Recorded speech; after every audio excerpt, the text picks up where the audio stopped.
हम लोग भक्ति रसामृत सिंधु ग्रंथ से पढ़ेंगे और ये है आज का टॉपिक है हमारा 1.2.292।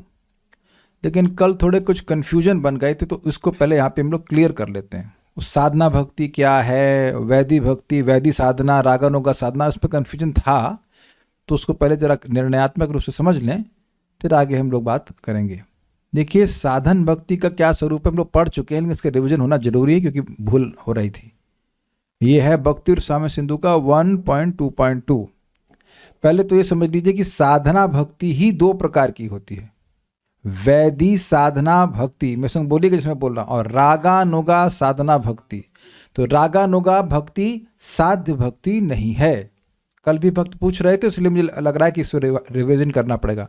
लिख लीजिए अगर कहीं पेन पे लिखना चाहते हैं। साधना भक्ति, उसके दो विभाजन कर लीजिए, वैदी साधना भक्ति और रागानुगा साधना भक्ति। ठीक है, ये क्लियर है।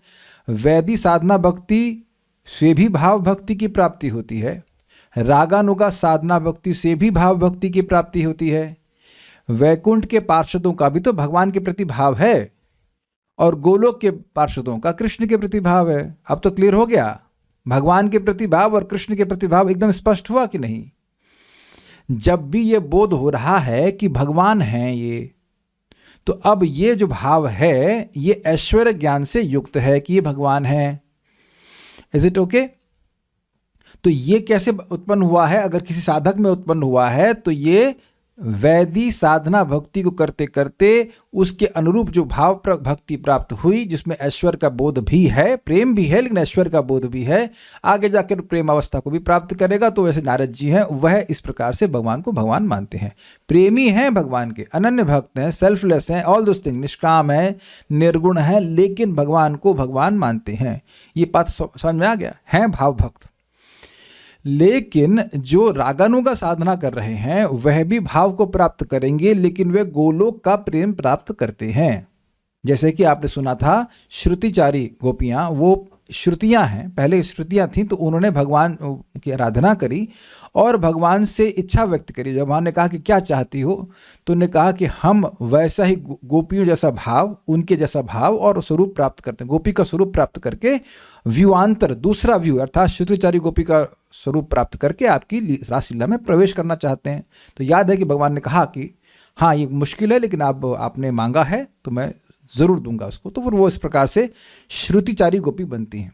तो उन्होंने भी भाव भक्ति प्राप्त करी और भगवान की प्रेम भक्ति प्राप्त करी, भगवान की लीला में संलग्न हुई। लेकिन जो भी व्यक्ति रागानुगा भक्ति कर रहा है उसी को आगे जाकर जो रागात्मिक भक्त हैं उस तरह का प्रेम की प्राप्ति होगी। ये क्लियर हो गया? अच्छा, तो अब साधन भक्ति क्या होता है पहले ये समझ लें हम लोग। कृति साध्या भवेत् साध्या भावासा साधनाभिधा नित्य सिद्धस्य भावस्य प्राकट्यम हृदि साध्यता। कृति साध्या भवेत्, जो देहादि इंद्रिय व्यापार के द्वारा संपन्न होती है। कृति मतलब इंद्रियां, और साध्या मतलब जिसको साधित किया जाए, जो अपनी इंद्रियों से साधित की जाती है। ये जरूरी है इसको स्मरण करना, क्योंकि हम लोग साधना कर रहे हैं। आप लोग अपने ही कान से सुन रहे हैं, मैं अपने मुख से बोल रहा हूँ, अपने कान से सुन रहा हूँ। Is it okay? अपने ही नाक से हम भगवान के अर्पित फूल उसको ग्रंथ को ग्रहण करते हैं। इजी है? ठीक है।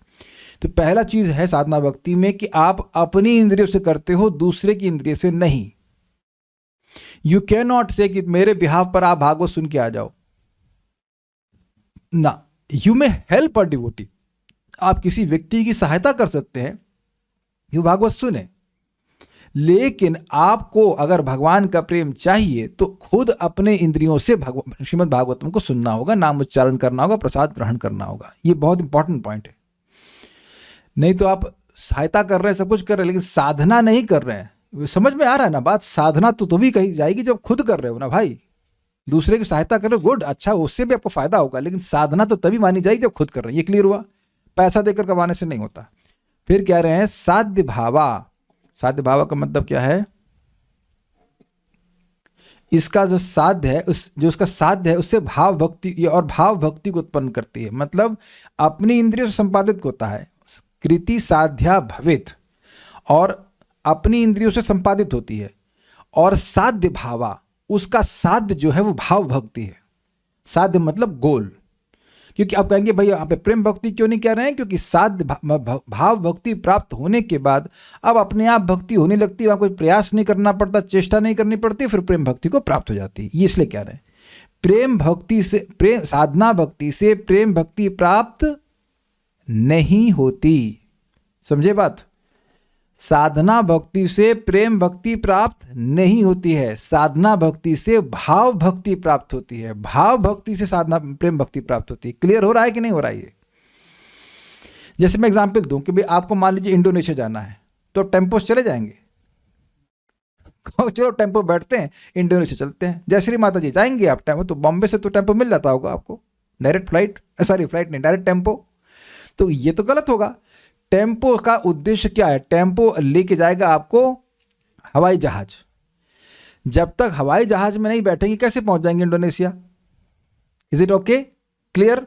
तो अब टेम्पो भी साधन है, लेकिन कहां तक पहुंचने का? एयरपोर्ट तक। टेम्पो कार जो भी आप ले लीजिए, उसके द्वारा आप, वो साधन है कहां तक, उसका गोल क्या है ये क्लियर समझ लीजिए। जो ऑटो है या टेम्पो है या कार है, उसका गोल क्या है? एयरपोर्ट। अल्टीमेटली आपका उद्देश्य इंडोनेशिया पहुंचना है, लेकिन इस ऑटो का क्या उद्देश्य है, या कह सकते हैं कि उसकी हाईएस्ट लिमिट क्या है? तो एयरपोर्ट। और एयरपोर्ट पे जब आप पहुंच गए, तो आप एयरपोर्ट में हवाई जहाज पे बैठ गए, तो अब समय की बात है, आप इंडोनेशिया तो पहुंच ही जाएंगे। क्या ये सबको उदाहरण समझ में आ गया? Okay, thank you. क्योंकि कभी कभी लोग कहते हैं कि हम साधना भक्ति के द्वारा प्रेम भक्ति प्राप्त करना चाहते हैं। It is wrong, it is technically wrong. परम पूज्य वृंदावन चंद महाराज एक प्रवचन में कह रहे थे, मिलती है प्रेम भक्ति साधना करने से। आशा समझे महाराज का आप? लोग कह रहे हैं कि हम भगवान का प्रेम प्राप्त करने के लिए भक्ति कर रहे हैं, तो प्रेम मिलता है साधना करने से। साधना करने से प्रेम नहीं, साधना करने से भाव प्राप्त होती है। जैसे मैं कहूँ कि हम इंडोनेशिया, अगर कोई कहे कि जैसे मान लो घर से निकला व्यक्ति, तो कह रहे कहाँ जा रहे हो? अरे इंडोनेशिया जा रहे हैं। बैठा वो टेम्पो में है, टेम्पो में बैठा है, और या ऑटो, मान लो कार उसने पकड़ी है, तो आप यही कहेंगे ना कि मैं इंडोनेशिया जा रहा हूं? तो कार से जा रहे हैं आप। क्या कार आपको इंडोनेशिया पहुंचा देगी? उसका असमर्थ है, लेकिन फिर भी वो सहायता करेगी ना। तो कार आपको पहुंचाएगी एयरपोर्ट, और एयरपोर्ट से फिर आप हवाई जहाज में बैठोगे, हवाई जहाज में बैठकर फिर निकल जाओगे। तो दो हो गए ना, एयरपोर्ट जंक्शन हुआ ना दोनों साधनों के बीच में। हवाई जहाज और आपका जो बीच में साधन है, वो दो अलग प्रकार के साधन हुए ना। टेम्पो एक साधन है और हवाई जहाज एक साधन है, तो बीच में एयरपोर्ट हुआ कि नहीं? तो जो भाव भक्ति है वो एक प्रकार का एयरपोर्ट जैसा हो गया, जिसमें कि व्यक्ति एक तरफ से हाथ में पकड़ा हुआ है, वो साधना भक्ति को पकड़ा हुआ है, और दूसरी तरफ से हाथ में प्रेम भक्ति को पकड़ा हुआ है। क्या सबको समझ में आ रहा है? एकदम एक क्लियर हो गया।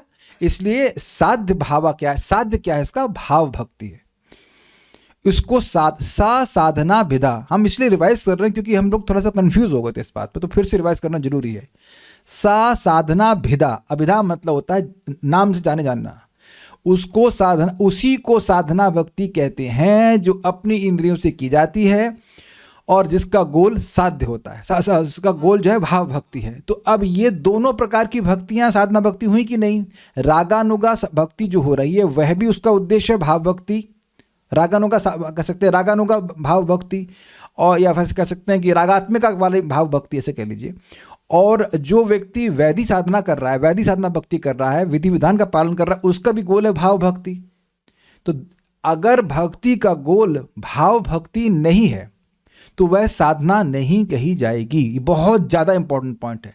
कोई धन के लिए भक्ति कर रहा है, विदेश जाने के लिए भक्ति कर रहा है, प्रतिष्ठा के लिए भक्ति कर रहा है, इन सब इच्छाओं को लेकर या इन सब उद्देश्यों को लेकर भक्ति कर रहा है, तो वह साधना नहीं कर रहा है। आप इस बात को समझते हो, आपका अनुभव भी होगा कि पहले ज़माने में या मतलब पहले जीवन में कभी कोई व्यक्ति ने, किसी ने पूजा पाठ किया है, तो कर्मकांड करने के पहले उसका उद्देश्य होता है, संकल्प होता है ना कि हम इसलिए ये कार्य कर रहे हैं। Is it not? आप लोग वो करवा चौथ का व्रत रखती हैं तो वो भक्ति में बढ़ने के लिए करते हैं ना आप लोग। अब मान लो करते हो नहीं करते मुझे नहीं पता, लेकिन कौन सी माता जी जो शादीशुदा हैं यहाँ पर अभी, जो नहीं किए आज तक करवा चौथ का व्रत? तो सभी लोग करते हैं। नहीं करते आप? अरे करते होंगे, अच्छा छोड़ दिया। हाँ ठीक है, एक माता जी नहीं करते। अब सर हम सरप्राइज करते होंगे, क्या होगा सभी ने। अब अच्छा हाथ ठंडी लग रही इसलिए हाथ नहीं खड़ा कर रहे हैं, ठीक है, वो बटन नहीं दबा रहा हो, ठीक है। तो अब आप ये बताइए, एकदम क्लियर है ना, करवा चौथ का व्रत किस लिए करते हैं?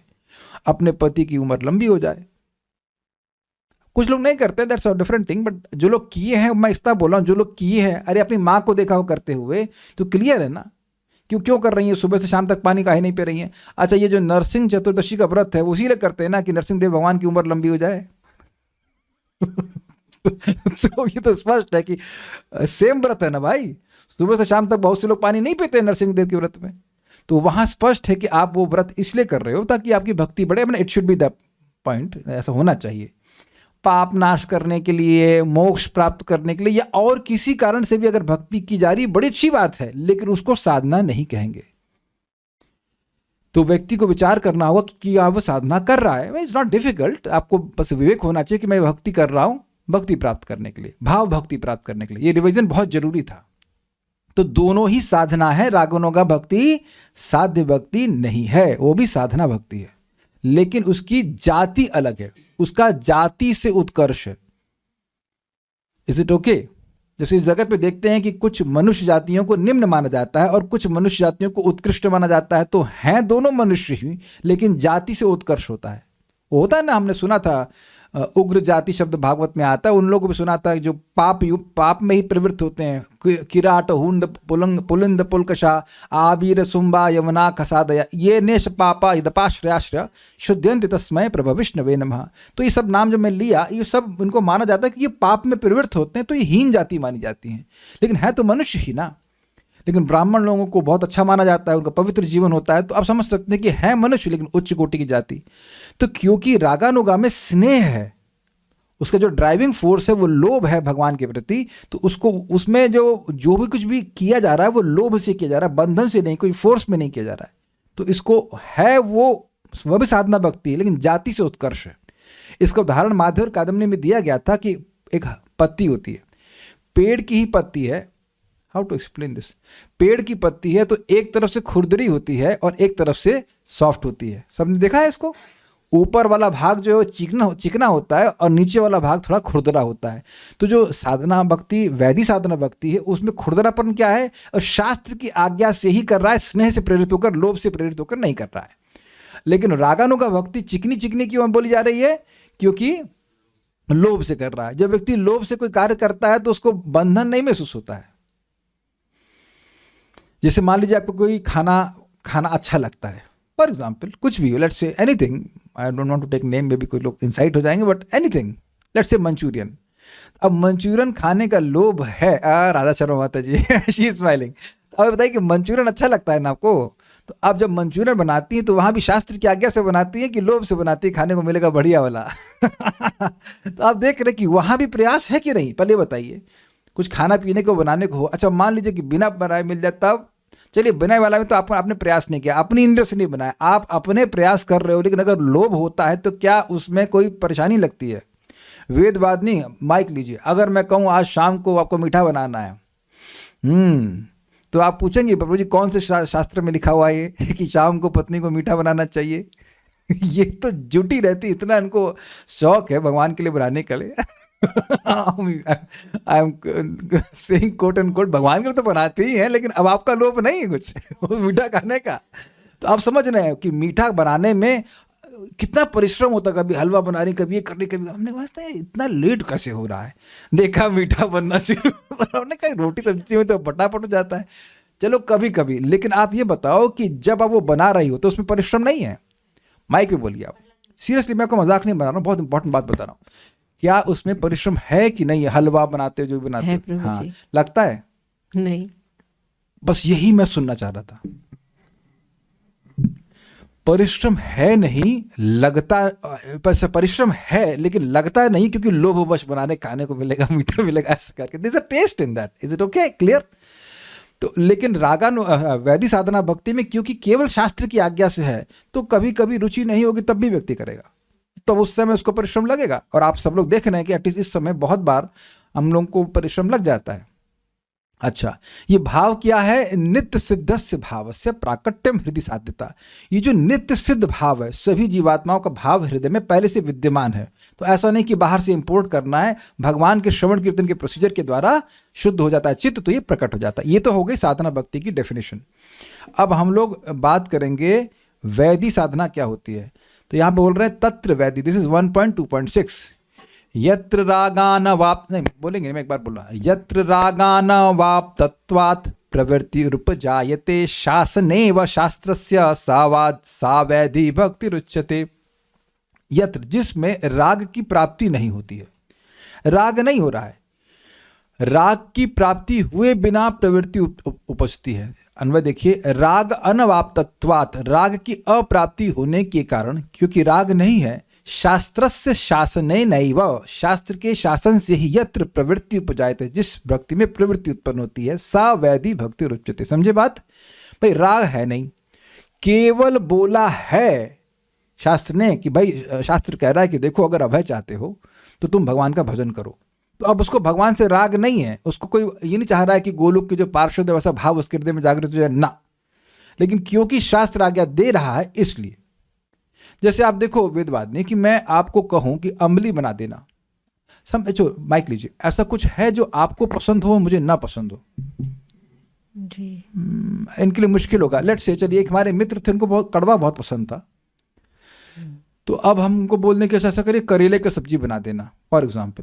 तो अब इनको कोई ऐसा लोभ नहीं है करेले की सब्जी बनाने का, लाती भी नहीं कभी ऐसा, ना मेरे को ऐसे लोभ है। लेकिन अब मान लीजिए मैं शास्त्र हूं, मैं बोला करेले की सब्जी बना देना उनके लिए, तो ये मेरी आज्ञा से बना रही है ना कि लोभ से बना रही है जी। करेले की सब्जी बनाने में और अब गाजर का हलवा बनाने में अंतर है कि नहीं जी। तो सामने वाले को पसंद है तो बना दिया। कुछ समझ रहे हैं? केवल मेरी आज्ञा से, वहां राग की उपलब्धि नहीं है। तो वैदिक भक्ति में राग की प्राप्ति, राग की अपेक्षा ही नहीं है। इसलिए कोई कहे हमको राग नहीं है तो राग से भक्ति करो, that is wrong. You can't preach राग, यू डोंट प्रीच राग। राग का प्रचार नहीं कर सकते आप। Make sense? वो अपने आप जागृत हो जाता है, नहीं तो आप प्रचार नहीं कर सकते।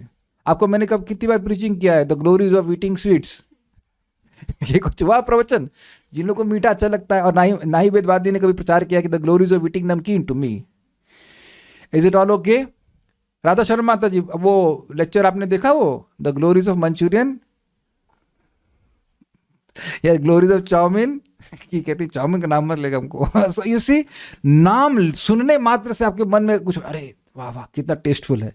तो अब उसमें मैं क्या कर रहा हूं, मैं तो खाली बोला और आप देखिए मन में आपको आकर्षण होने लगा। सभी लोग खाना अच्छा लगता है, मैं एग्जांपल कुछ लोग का ले रहा हूं। I hope it's very clear.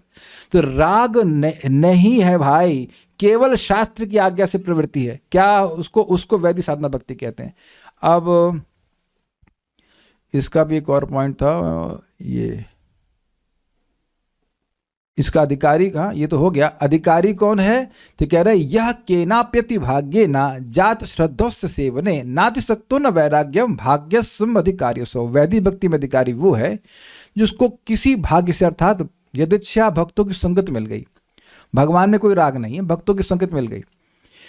अब उसको भगवान की भक्ति में श्रद्धा हो गई कि हमें भक्त सदी, अरे सही कह रहे हैं लोग, सही कह रहे हैं, भगवान का भजन करना चाहिए, ये जगत अच्छा नहीं है इत्यादि इत्यादि। और अत्यधिक आसक्त नहीं है भोगों में, और न अधिक वैरागी है, वह व्यक्ति इस वैदिक साधना भक्ति में अधिकारी होता है। उसको भक्ति प्रवर्तक शास्त्रों में श्रद्धा है, सुनता है, रुचि है। एक दूसरा, न बहुत अधिक आसक्त है और न अधिक वैरागी है। Is it okay? इतना भी आसक्त नहीं है कि भगवान का प्रवचन ही ना सुने, और इतना भी अधिक आसक्त नहीं कि अब कर्म में ही पड़ा रहे और भगवान के भजन के लिए समय ही ना हो, और न ही इतना अधिक विरक्त है कि अब भगवान की कथा से ही विरक्त हो। तो समझ में आ गया बात सबको? ये क्लियर हो गया। अब हम लोग वापस आ जाते हैं अपने टॉपिक ऑफ डिस्कशन पे जो हम लोग कर रहे थे, और हम फिर से उसको रिवाइज करेंगे 289 से, ताकि बात क्या हुई थी। यहाँ पे हम लोग बात कर रहे थे, ये तो हमने स्पष्ट समझ लिया था कि काम रूपा रागात्मिका भक्ति हो चाहे संबंध रूपा रागात्मिक भक्ति, वो तो प्रेमात्म स्वरूप की है और वह नित्य भक्त सिद्ध भक्तों का आश्रय लेती है, इसलिए बहुत ज़्यादा विचार यहाँ पे नहीं किया जा रहा है। फिर बात आई थी 290 की, रागात्मिका भक्ति दो प्रकार की होती है, काम रूपा रागात्मिका भक्ति और संबंध रूपा रागात्मिका भक्ति। तो उसका ही अनुगमन करने वाली रागानुगा भक्ति कितने प्रकार की हो जाएगी? दो प्रकार की। सिंपल, गोल्स आर टू, सो दो प्रकार की हो जाएगी, कामानुगा भक्ति और संबंधानुगा भक्ति। ये भी इजी है, ठीक है। फिर बात 291 पे आई थी, और वो था कि उसका अधिकारी कौन है। तो कह रहे हैं रागात्मिक निष्ठा ये व्रजवासी जनादया। जो रागात्मिक भक्त हैं उनकी, जो व्रजवासी जन हैं, नंद महाराज, गोपियां, भगवान के मित्र इत्यादि, वो एकदम रागात्मिक भक्ति में ही निष्ठ हैं। एक शब्द से मतलब है कि जो द्वारका के भक्त हैं उनको रागात्मिक नहीं कहेंगे। जैसे अभी कौन पूछ रहा था, आई थिंक राधा रमन प्रभु पूछ रहे थे कि कोई व्यक्ति अपने को भगवान की पत्नी मानता है तो वह रागात्मिक है कि नहीं है, क्या उत्तर होगा इसका? वेदवादिनी आप बताइए। कोई पत्नी, किसी व्यक्ति का भाव या साधना करते करते व्यक्ति का भाव ये आ रहा है कि मैं, नेचुरल भाव आ रहा है कि मैं भगवान की पत्नी हूं, रागानुगा, रागात्मक क्या? अच्छा मान लीजिए, चलिए, हाँ अभी आपने बोला, देखिए समझ के बोलिए। मैं पूछ रहा हूँ, इन्होंने पूछा कि कोई व्यक्ति साधना कर रहा है तो अब वो सोच रहा है कि उसका भाव होने लग गया कि मेरे मन में भी भगवान की पत्नी जैसा भाव आए। वो रुक्मिणी बनना नहीं चाहता लेकिन रुक्मिणी जैसा भाव आए, तो रागानुगा है कि नहीं? बोलिए, बताइए, सोच के बताइए। गलत तो कोई बातें डांटूंगा तो ना, बोलिए।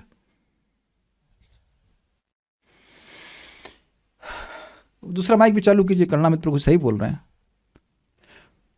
तो देखिए बात सिंपल है, श्यामली माता जी ने सही कहा, सुमित प्रभु कह रहे हैं यस। चलिए देखिए पहले इधर जूम वाले उत्तरों को देख लेते। नहीं होने वाला माइक कहाँ है? नहीं। रुक्मणी माता जी ने कहा नहीं, सही है। नहीं तो क्यों नहीं? श्यामली माता जी ने कहा नहीं, सही है। सुमित प्रभु ने यस, ठीक नहीं है ये। राधा किंकरी माता जी कह रही है रागानुगा, नहीं ये ठीक नहीं है। देखिए क्यों ठीक नहीं है, यहां देखिए शब्द देखिए, रागात्मिक प्लस एक प्लस निष्ठा। एकमात्र रागात्मिक में ही निष्ठ है ब्रजवासी जन।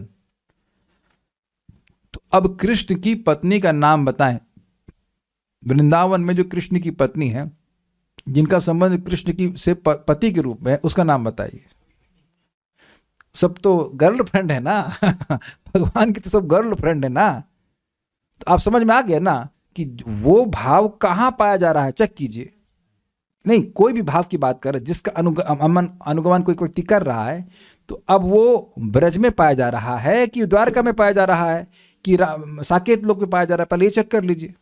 तो अब अगर वो ब्रज में वो भाव नहीं पाया जा रहा है तो वह रागानुगा शुद्ध रूप से नहीं है। ये नहीं कहा जा रहा है कि शुद्ध भक्ति नहीं है, शुद्ध रागानुगा नहीं है। भगवान की पत्नियां भी शुद्ध भक्त हैं, वो निस्वार्थ भाव से भगवान की सेवा करती हैं। माइक पे पूछिए। द्वारका के भक्तों को ऐश्वर्य प्रदान रागात्मक बोलेंगे ना? ऐश्वर्य प्रधान रागात्मक नहीं बोलेंगे, उनको वैदी भक्ति में रखा जा रहा है। उनको बोला गया था आवृत स्नेह है, उनका भी स्नेह, वह भी संबंध से भगवान की भक्ति कर रहे, इसलिए आप प्योरली उनको वैदी भक्ति में नहीं रख सकते। नारद जी के भगवान क्या है? ऐश्वर्य भाव की ही प्रधानता है, वो संबंध के अनुसार नहीं है कि भगवान उनके चाचा हो, भगवान के चाची हो, चाची नहीं हो सकते, चाचा हो, ताऊ हो, ऐसा कुछ नहीं है। लेकिन प्रद्युम्न के पिता हैं वो भगवान, तो वहां संबंध है कि नहीं? अक्रूर के भतीजे हैं, है कि नहीं? लेकिन अक्रूर जी ये भी जानते कि भगवान है। I hope it is clear. आपने जिसने भी अक्रूर मनोरथ सुना होगा और ना सुना तो सुन लीजिएगा।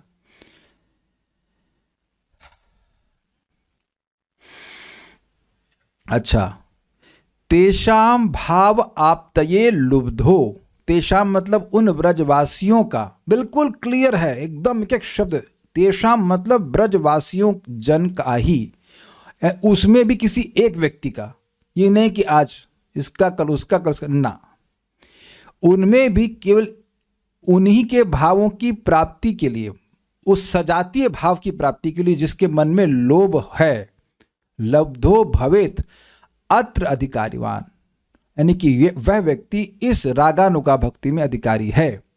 तो मैं अब वेदवादिनी अपनी लैंग्वेज में जो समझ में आया, कौन व्यक्ति रागानुगा भक्ति का अधिकारी है, तो वह बताइए। प्रभु जी, जो द्वारका के जो ब्रज के जो शुद्ध भक्त हैं, अपने ब्रज में कोई अशुद्ध भक्त भी है? ब्रज के जो भक्त हैं, रागात्मिक भक्त, उनके किसी एक भाव में अगर उनके किसी एक भाव को प्राप्त करने की इच्छा जागृत हो रही है, लोभ जागृत हो रहा है। लोभ शब्द उसके बारे में, नॉट इच्छा, लोभ जागृत हो रहा है, हाँ, लोभ जागृत हो रहा है, तो उसको रागानुगा भक्त कहते हैं, रागानुगा भक्ति कहते हैं। रागानुगा भक्ति का जब वो अनुसरण करना चाहे, अधिकार है, उसका अधिकार है। अब एक भक्त पूछ रहे हैं कि क्या उद्धव जी कौन से भक्त हैं, आप बताइए। वो गोपियों को देख के चाह तो रहे थे कि उनके जैसा भाव प्राप्त हो, उनके जैसा भाव उनके- प्राप्त हो। नहीं, उनके जैसी भाव नहीं, उनके जैसा इंटेंसिटी हो। हाँ। भाव तो वो अपने भाव में ही संतुष्ट और वो थे। कहाँ के भाव भक्त हैं? द्वारका। तो उद्धव जी, अच्छा दूसरा बात, उद्धव जी रागानुगा भक्त है कि रागात्मिक भक्त है? वो तो द्वारका के हैं। तो देखिए, उद्धव जी रागानुगा नहीं है, पहली बात तो ये, रागात्मिक भी नहीं है, लेकिन वह साधक भी नहीं है। वह नित्य सिद्ध परिकर हैं द्वारका के, जैसे अर्जुन नित्य सिद्ध परिकर हैं द्वारका के। ये सब कोई साधक नहीं है, बट दे आर नॉट रागात्मिक भक्त। समझ में आ गया सबको? देखिए, आप लोग इसका नाम, उसका नाम, उसका नाम, इसका नाम इसलिए पूछ रहे हैं क्योंकि या तो डेफिनेशन समझ में नहीं आई है, इसलिए नाम पूछते जा रहे हैं। अगर आपको डेफिनेशन समझ में आ गई तो मुझे हर बार बोलने की जरूरत नहीं, ये कौन, ये कौन, ये कौन, ये कौन। जो ब्रजवासी भक्त हैं वो है रागात्मिक, और उनके ही भाव की जो प्राप्ति करना चाहता है वो रागानुग भक्त है। अगर भाव की प्राप्ति नहीं करना चाहता है, केवल उनकी इंटेंसिटी की प्राप्ति करना चाहता है, तब भी रागानुगा नहीं कहा जाएगा। उद्धव जी सिद्ध भक्त हैं, पहली बात तो वो साधक है नहीं, क्लियर समझ लीजिए। और उन्होंने भी गोपियों की जो इंटेंसिटी है प्रेम की, उसकी अभिलाषा करी है, ना कि भाव की। अगर उनको आप इस कंटेक्स्ट में देख लें कि वो साधक हैं, है नहीं साधक, लेकिन मान लो उस तरह से देखें, he is just appreciating the love of the gopis, लेकिन ऐसा नहीं कि वो गोपी भाव को प्राप्त करना चाहते हैं।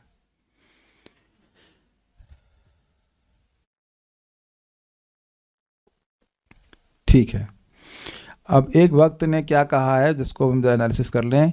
शास्त्र के अनुसार ही रागानुगा भक्ति की जाती है, ये तो मैंने नहीं कहा। ये कहाँ लिखा है इसमें? देखिए, अच्छा आपने बोल दिया।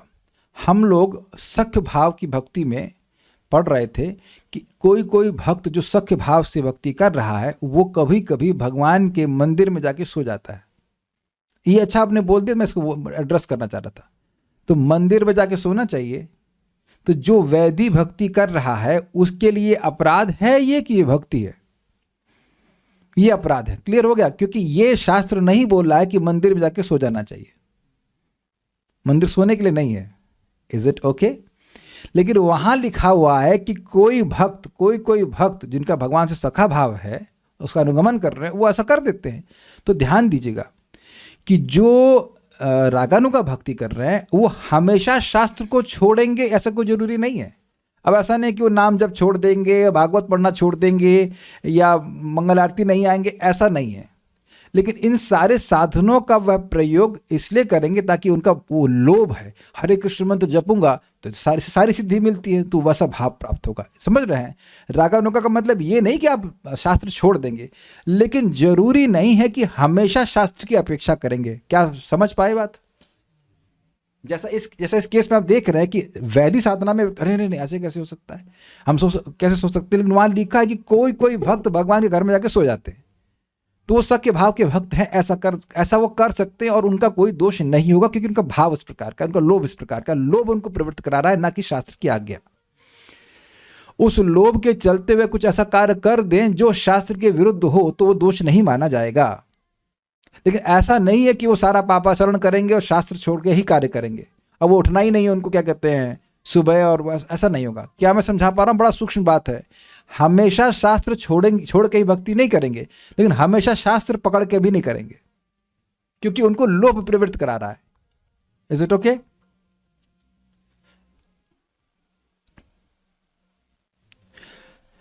अब आप जो प्रश्न कर रहे हैं बाकी वो अभी रेलेवेंट नहीं है, तो इतना तो बात समझ में आ गया होगा। ठीक है, अब हम लोग बड़ा टाइम है हमारे पास, अब बड़ा मजेदार पॉइंट है ये तो आपने सुना कि अधिकारी कौन है, तो अधिकारी कौन है? जिसके मन में लोभ आ गया। लेकिन अब व्यक्ति यह कैसे जाने कि रागानुगा भक्ति का लक्षण प्रकट हो रहा है? तो इसको यहां पे अब चर्चा हो रही है। तत्तद भाव आदि माधुर्ये श्रुते धीर यद अपेक्षते, तत्तद भावादि माधुर्ये श्रुते धीर यद अपेक्षते, नात्र शास्त्रम न युक्तिम च तल्लोभ तल्लोभोत्पत्ति लक्षणम। नात्र शास्त्रम न युक्तिम च तल्लोभोत्पत्ति लक्षणम। तत्तद्भावादि माधुर्ये श्रुते धीर्यद अपेक्षते। तत्तद्भावादि माधुर्ये श्रुते धीर्यदपेक्षते। नात्र शास्त्रम न युक्तिम च तल्लोभोत्पत्ति लक्षणम। नात्र शास्त्रम न युक्तिम च तल्लोभोत्पत्ति लक्षणम। तत्तद्भावादि माधुर्ये श्रुते धीर्यदपेक्षते। तत्तद्भावादि माधुर्ये श्रुते धीर्यदपेक्षते। नात्र शास्त्रम न युक्तिम च तल्लोभोत्पत्ति लक्षणम। नात्र शास्त्रम न युक्तिम च तल्लोभोत्पत्ति लक्षणम। ब्रजवासियों के उन भाव आदि माधुर्य को सुनकर, तो कहां से सुनेगा ये? अरे क्या बात, टाइम्स ऑफ इंडिया में आता है, आप पढ़ी नहीं हो? टाइम्स ऑफ इंडिया में नहीं आता? हिंदू में आता होगा, मुस्लिम में तो ना हिंदू में, ना मुस्लिम में, ना सिख में, ना ईसाई में, किसी न्यूज़पेपर में नहीं आता। कब समझ में आ गया ना बात? तो सुन करके, जब वैसे बात हो रही तो सुन करके एकदम क्लियर है कि ये श्रीमद् भागवत आदि जो ग्रंथ हैं और उनके जो अनुगमन करने वाले ग्रंथ हैं, जैसे उज्ज्वल नीलमणि या जो भी, तो वहाँ पर ब्रजवासियों की लीलाओं का वर्णन सुनकर उसको लोभ जागृत हो, कितना भगवान के मित्र को कितना आनंद है भगवान के संग इस लीला करके। अब ध्यान दीजिएगा कि यू कांट फोर्स दिस। सुने और सबको एक बराबर रिएक्शन नहीं होगा। ऐसा तो नहीं है कि आपने दामोदर लीला नहीं सुनी, सबने सुनी हुई ना दामोदर लीला। तो दामोदर लीला सुन के अब किसी भक्त में मन में आ जाए कि काश मेरा भी वात्सल्य भाव हो, तो अब ये रागानुगा का लक्षण आ रहा है। Is it okay? उसके लिए बुद्धि यदि शास्त्र व युक्ति की अपेक्षा नहीं रखती है, अब मतलब शास्त्र नहीं कह रहा है कि तुम्हारा वात्सल्य भाव होना चाहिए, शास्त्र ऐसा नहीं बोलता है, इस तरह से नहीं बोलता शास्त्र कि तुम यहाँ पैदा हुए हो, तुम इस ग्रुप के हो तो इसलिए तुम्हारा गोपी भाव होना चाहिए, ये सब नाटक नहीं, एनफोर्स नहीं कर रहा है शास्त्र नहीं। और ना युक्ति मतलब लॉजिक। भाई देखिए लॉजिक क्या है, अरे ये जगत दुख का घर है, जगत में सब कुछ अनश्वर है, सॉरी नश्वर है, जगत में सब कुछ नश्वर है, जगत अच्छा नहीं है, मैं देही नहीं हूँ, ऐसे बहुत तरह के युक्ति लॉजिक लगा करके हम लोग वैदिक भक्ति करते हैं। ऐसा नहीं युक्ति छोड़ के भक्ति करते हैं, लेकिन वहां युक्ति की अपेक्षा नहीं रखता। जब लोभ, देखिए एक बात सोचिएगा, जब किसी को लोभ हो जाता है ना किसी चीज के लिए, तो वो लॉजिक नहीं लगाता। मान लो किसी को लोभ हो जाए कि मैं एवरेस्ट पे चढ़ूं, तो वहां क्या लॉजिक काम करेगा कि इसको करने से कोई फायदा नहीं है? एवरेस्ट पे चढ़ने से क्या फायदा होता है बताइए? ये तो मुश्किल प्रश्न हुआ ना, कुछ नहीं होता, ऊपर चढ़े उतर आ गए। फिर भी जिसके मन में लोभ है कि हमारी प्रसिद्धि हो कि हम एवरेस्ट पे चढ़े, तो वो युक्ति की अपेक्षा करता है। जिसको अगेन किसी को मीठा खाने का शौक है, तो वो युक्ति लगाता है कि अरे भाई नहीं खाना चाहिए, शास्त्र कह रहा है, मेडिकल साइंस कह रहा है कि नहीं ये नुकसानदायक है। कोई करता है, अरे हम अपनी बना रहे हैं, हमको बात बढ़ाने वाली चीज़ें नहीं खानी चाहिए, लेकिन नमकीन खाते हैं dry and what is that, dry और दूसरा क्या चीज़ होती है वो बात बढ़ाती है। तो वहाँ युक्ति की अपेक्षा करता हूँ मैं कि ना नहीं खाना चाहिए उसको। अब मैं अपना लॉजिक लगा लेता हूँ, देखो मिलेट का बना हुआ है इसलिए नुकसान नहीं करेगा लेकिन हमको पता है कि नुकसान करेगा, वो अपने मन से वो शास्त्र बना ले रहा है। आप लोग संग ऐसा नहीं होता है, कोई चीज़ खाने वाली पसंद है, और देखना एक और अमेजिंग चीज़ है कि जो चीज़ आपके शरीर के लिए नुकसानदायक है वही पसंद होती है, कि वही ज़्यादा खाते हैं हम लोग, और उसका ऑल्टरनेटिव भी नहीं मिलता। पता नहीं कैसा जगत है। कुछ लोगों को आलू पसंद है क्या कुछ लोगों को आलू जरूर पसंद होगा। तो अब आलू सबसे सर्व अहिततम है, आपको पता है आयुर्वेद के हिसाब से आलू सर्व अहिततम सब्जी है। अब भले हम निंदा कर रहे हैं, लेकिन इसका मतलब ये नहीं कि मेरे को पसंद नहीं है इट्स नॉट। तो अब आप वहाँ युक्ति तो नहीं लगाते, लॉजिक तो नहीं लगाते हैं। तो लोभ जिस चीज़ का हो जाता है, जहाँ लोभ हुआ वहाँ युक्ति गायब हो जाती है। तो वो युक्ति की अपेक्षा नहीं कर रहा है, शास्त्र का आज्ञा की अपेक्षा नहीं कर रहा है, लेकिन शास्त्र छोड़ के नहीं कर सकता, क्योंकि भगवान की लीलाओं को प्रामाणिक रूप से सुनेगा तब ना ऐसा होगा। अंट कोई बात बोल दे कि मैं कृष्ण हूं, मैं ऐसे पैदा हुआ था, मुझे यहां से लेके गया, ऐसी बात सुनकर के भगवान के प्रति भाव तो ना आता है। तो यह बिल्कुल स्पष्ट लिखा है, देखिए दुर्गम संगम में, श्रीमद् भागवत आदि शास्त्रों से समझ रहे हैं, शास्त्र सुन रहा है, लेकिन उसमें भगवान जो स्पेशल 10th कैंटो में जो भगवान की जो वृंदावन की लीला है उन्हीं को सुनकर के जो भाव आएगा वो लोभ आएगा, वही और केवल वही रागानुगा भक्ति का लक्षण माना जाएगा। आप द्वारका की लीला भी सुन रहे हैं और वहां का पार्षद बनना चाहते हैं, बहुत अच्छी बात है, इज वंडरफुल, परफेक्ट, लेकिन उसको रागानुगा नहीं कहा जाएगा। लेकिन देखिए, अगर ये करने लगे ना कि केवल हमको रागानुगा भक्ति करनी है और वृंदावन की लीलाओं को पढ़ना है, तब गलत हो जाएगा। प्रथम स्कंद को भी सुनना है, दूसरे तीसरे चौथे पांचवें सबको सुनना है। जीव गोस्वामी जी, चक्रवर्ती पास सब गोलोक के पार्षद हैं, प्रभुपाद जी गोलोक के पार्षद हैं, सारी टीकाएं सारे श्लोकों पे लिखे हैं, वहां त्याज्य बुद्धि नहीं होनी चाहिए। I hope it is very clear. ठीक है, अपेक्षा नहीं रखती है बुद्धि, तो इसे लोभोत्पत्ति का लक्षण जानना चाहिए। देखिए इंटरेस्टिंग है, बुद्धि दोनों जगह लगी हुई है। वैदिक साधना भक्ति में भी बुद्धि से भक्ति करते हैं, लेकिन वो बुद्धि शास्त्र के द्वारा प्रवर्तित होती है, शास्त्र के द्वारा ही प्रवर्तित होती है। लेकिन रागानुगा भक्ति में केवल शास्त्र से नहीं प्रवर्तित होती है, शास्त्र को छोड़कर नहीं हो रहा है, लेकिन केवल शास्त्र से नहीं, लोभ प्रवर्तित हो रहा है। और लोभ के उत्पत्ति के कारण जो है वो भागवत आदि शास्त्र को सुनना ही है।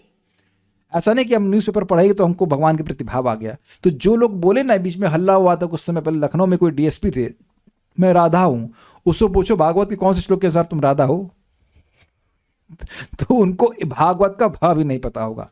आप प्रैक्टिकल देखना, जो इस प्रकार से हल्ला कर रहे हैं उनको भागवतम के श्लोक कुछ नहीं पता होंगे, जबकि जीव गोस्वामी स्पष्ट कह रहे हैं श्रीमद् भागवत आदि शास्त्रों से। इसकी व्याख्या करेंगे आगे, लेकिन एक स्पष्ट समझ लीजिए कि लोभ उत्पत्ति का लक्षण जानना चाहिए कि बुद्धि जो है वो शास्त्र और युक्ति की अपेक्षा नहीं कर रही है, तो समझ लेना चाहिए कि लोभ उत्पन्न हो गया है।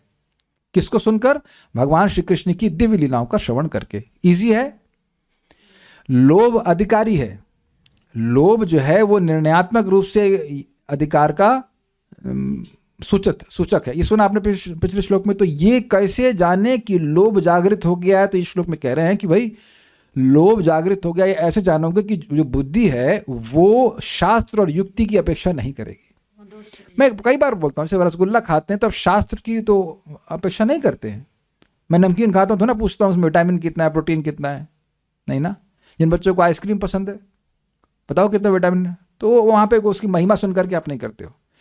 भक्त पूछ रहे हैं, क्या पूछ रहे हैं?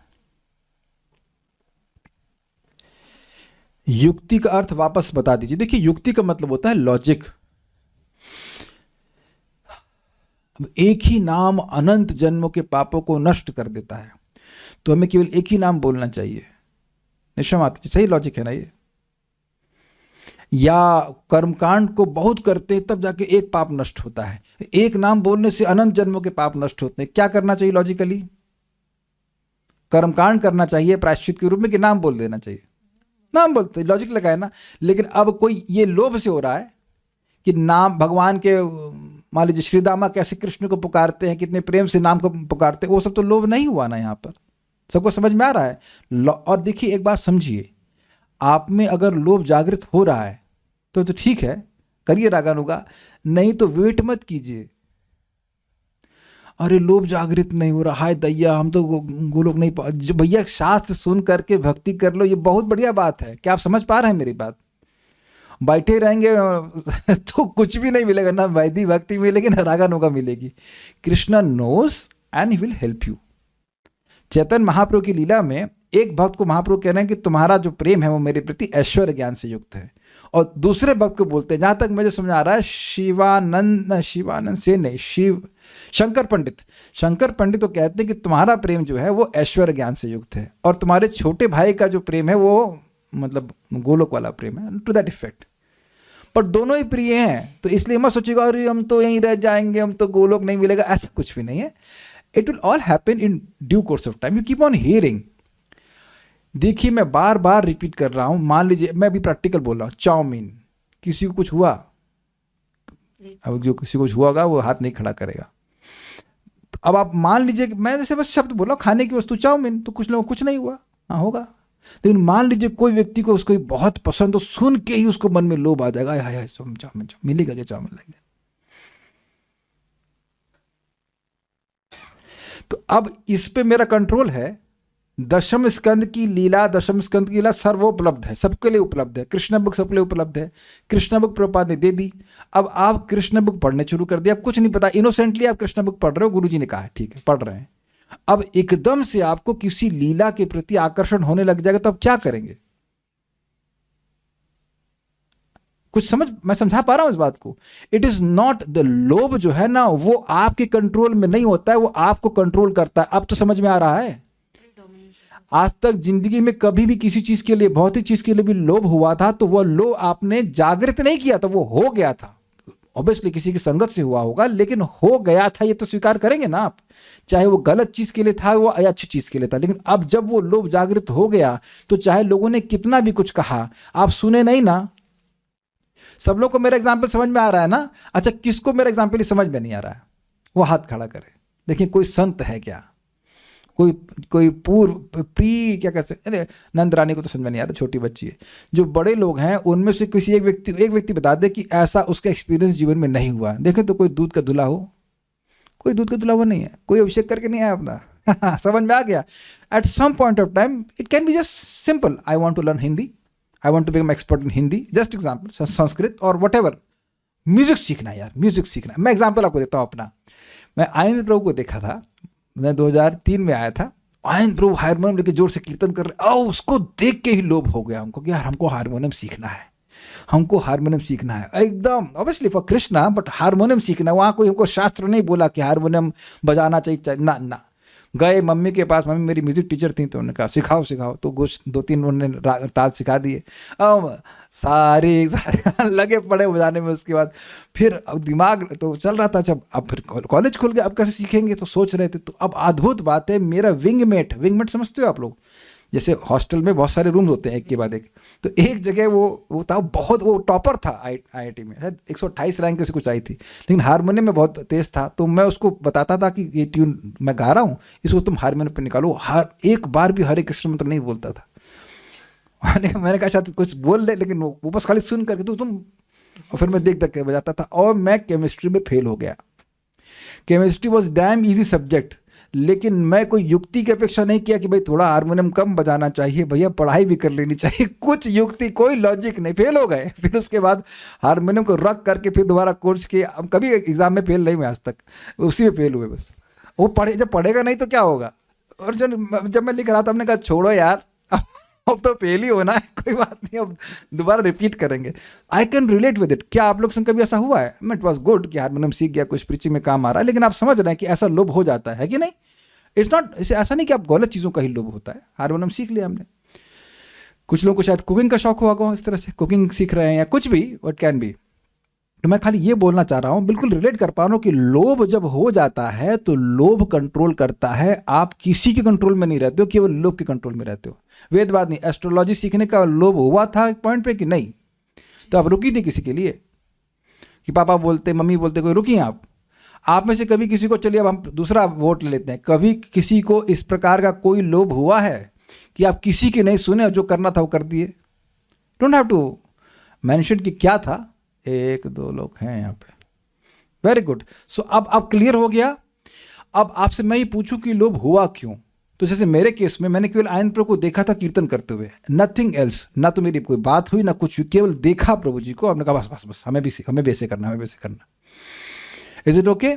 हमें भी ऐसा करना है, हमें भी ऐसा करना है। ये होता है ना लोभ का मतलब, किसी को देख लिया, अरे सुन लिया, हमें भी ऐसा करना है। क्लियर? तो अब आपने भागवत को सुना और अकस्मात, क्या आनंद प्रभु को किसी ने हारमोनियम बजाते हुए नहीं देखा? कितने लोगों ने देखा? तो क्या सभी लोग हारमोनियम बजाने लग गए? माधव प्रभु को तो, उन्हीं के चेले हैं माधव प्रभु, तो माधव प्रभु मतलब कितने लोग जानते हैं ना माधव प्रभु को हारमोनियम बजाते हुए देखते हैं? तो पूजा माता जी आप जानती है माधव प्रभु कौन है? कीर्तन जानती नहीं, आप सर्च करना। वरुण प्रभु आप जानते हैं माधव प्रभु कौन है? तो आप काहे नहीं हारमोनियम बजाते हो? तो आप समझ गए कि आपने भी देखा, तो आपके मन में तो इच्छा नहीं आ रही है। तो यानी कि सब लोग सुन रहे हैं कीर्तन को, लेकिन सभी की हारमोनियम बजाने की इच्छा नहीं आती। ये appreciate also, but it's not that कि आपको भी उसी प्रकार का होने की इच्छा हो जाए। क्या समझ में आया? तो 10th कैंटो की लीलाओं को सब लोग को सुने, कोई प्रॉब्लम नहीं है, लेकिन उस पर आपका कंट्रोल नहीं है। भगवत इच्छा से, भगवान की कृपा से जिसके हृदय में लोभ जागृत हो जाएगा, फिर वो उसको उसमें और प्रवृत्त होगा, उसको और इस प्रकार की साधना करेगा कि उसको ऐसा भाव जागृत हो जाए। क्या मैं समझा पाया कुछ? भगवान के लिए ही एक तरह से वो लोभ था रोज। वो सब ठीक है, वो अलग बात है, लेकिन हारमोनियम तो बजाया था ना। फेल तो हम भगवान के लिए नहीं हुए थे, हारमोनियम बजाने के लिए हुए थे ना। अच्छे से याद है? ठीक है, इतना बड़ा फोटो मत भेजिए भाई, यहाँ पे डिस्टर्ब मत करिए, ठीक है? ओके, अन्वय। तत् भाव आदि माधुर्ये, उस भाव आदि के माधुर्य में, उस भाव का मतलब ब्रजवासियों के उन भाव आदि माधुर्य को, उनको मैंने का मतलब क्या हुआ? ऐसा नहीं कि सबको गोपी भाव क्लब ज्वाइन करना है, चलो भाई आज से सबको गोपी बनना है, ये सब नौटंकी नहीं होगी।